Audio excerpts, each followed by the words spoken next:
Galera, então agora nós vamos para a aula de história, tá? Aula de história no mesmo sentido, no mesmo sentido de trabalho, nós também vamos finalizar o capítulo 3 de história. Então, fazer uma finalização do que a gente também viu durante esses dias que a gente está em casa, em aulas online. Então, ele é um pouquinho mais extenso, tá? Mas bem fácil de fazer essas atividades. Então, façam todas as atividades. É necessário que vocês leiam o capítulo 3, tá? Se tiverem dúvida, me encaminhem as dúvidas para a gente finalizar esse capítulo sem nenhuma dúvida, para a gente deixar claro o conteúdo sobre o iluminismo, tá? A questão número 1 está pedindo sobre o iluminismo. Vocês já responderam essa questão na apostila, tá? Vocês têm lá na página 46 a resposta, e na página 46 é importante que vocês leiam, e lá vai responder o que é o iluminismo, né? O iluminismo caracterizando o movimento, tá? O que o movimento era contrário, quem que aderiu ao movimento, tá? Então, essa é uma questão bem fácil para vocês responderem. A 2, vocês vão ler na página 51 sobre o despotismo esclarecido para poder marcar a alternativa. A número 3 são 3 textos, e esses 3 textos vocês precisam ler com bastante atenção e vai pedir o que há de diferente neles. Então, são 3 textos diferentes. Um texto vai se referir, o número 1, sobre os princípios absolutistas.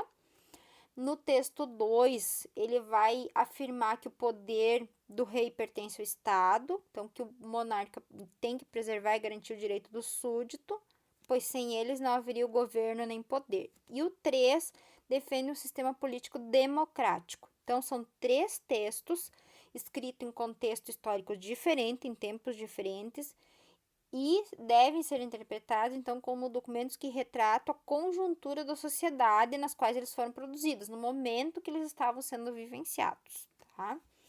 A número 4, vocês vão ter que voltar lá ao texto 2, que é do Diderot, e ele está pedindo para vocês citar os pontos que ele se aproxima em relação ao que ele escreveu aqui e os pontos em que ele se aproxima. Então, ele critica ali o poder único e absoluto do príncipe, que é um dos pilares do iluminismo, é que o poder não deveria se concentrar nas mãos de apenas uma pessoa, e que o Estado deveria ser administrado em prol do povo, com direitos e deveres. E isso, então, no que se aproxima com a nossa atualidade? Nós temos a Constituição brasileira, que afirma que todo poder vem do povo, tá? Que os representantes devem ser eleitos dentro da lei, tá? E que também os brasileiros têm direitos e deveres assegurados nessa Constituição, tá? Número 5, leiam e marquem a alternativa conforme o que se pede ali sobre as principais ideias representadas nos 3 textos. Então, também é ligado à página 96. A número 6 é uma imagem que vocês vão ter que descrever essa imagem. Então, ela está representando a razão, que é um dos símbolos, né, do iluminismo. Então, a razão, ela está simbolizada pelo círculo ali no meio da figura, que emite flechas sobre os seres, tá? Que, pelo que se percebe ali, esses seres não querem aceitar a racionalidade. Uma das mulheres está representada ali vendada, ou seja, ela não deseja seguir as ideias iluministas, né? Mas ela vai ser atingida pelo raio da razão. Então, desenhada aqui também são só mulheres. Por quê? Porque a mulher passou a ser representada como o símbolo de liberdade. É um fator de extrema relevância que aconteceu no iluminismo. Emblema, né, da razão, é uma alegoria que representa a república, e as mulheres que foram o símbolo da liberdade, tá? A pessoa ser representada com o símbolo de liberdade. A número 7 também, vocês vão ter que ler o trecho da carta e assinalar a alternativa correta. A número 8 também. A número 9, vocês vão, após a leitura do texto, ler esse pequeno texto e discorrer sobre o direito natural. Vocês vão ler na página 44, tá? Sobre John Locke, tá?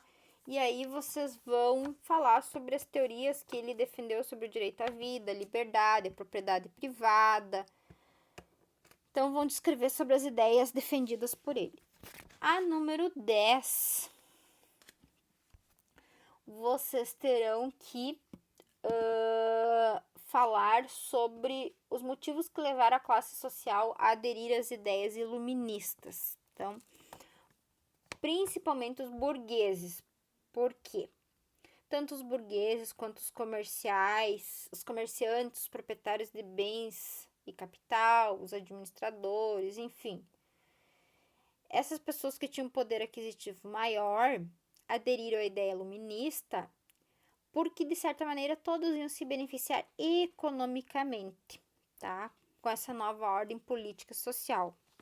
Pois com a negação do absolutismo, que era o que o iluminismo combatia, o iluminismo combatia o absolutismo e o mercantilismo, então o absolutismo deixava de ser o poder concentrado nas mãos de uma única pessoa, e a política mercantilista, então, também vai interferir na vida dessas pessoas. Então, vocês vão ler lá sobre o iluminismo e vão responder dentro disso. Então, que com a negação do absolutismo, da política mercantilista, essas pessoas que tinham maior poder aquisitivo poderiam se impor como classe dominante na política e na economia. A número 11, vocês vão marcar a alternativa conforme pede o texto, a 12 também, e aí vocês vão finalizar e me encaminhar, tá? Não fiquem com dúvidas. Entrem em contato comigo se tiverem dúvidas. Vamos finalizar esse capítulo sem nenhuma dúvida, ok, pessoal?